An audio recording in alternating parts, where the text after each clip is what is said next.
నువ్వు చెప్పింది నిజమే మావా, వీళ్ళే వాళ్ళు కన్ఫామ్. అరే మామ, నువ్వు అందరినీ చంపేసినా ఒక్కని మాత్రం ప్రాణాలతో ఉంచు.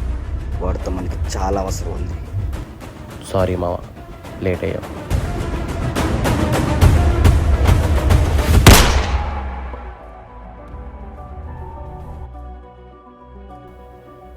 చెప్పరా. ఏం చేస్తున్నావు మామ? అక్కడ అంతా ఓకేనా? అంతా ఓకేరా.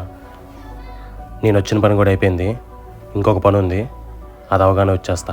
త్వరగా వచ్చారా, నేనే నా గర్ల్ ఫ్రెండ్ వెయిటింగ్ నీకోసం.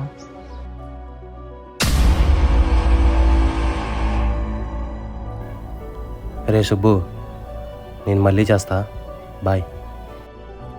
ఇది చూసిన ప్రతిసారి నీకు నేను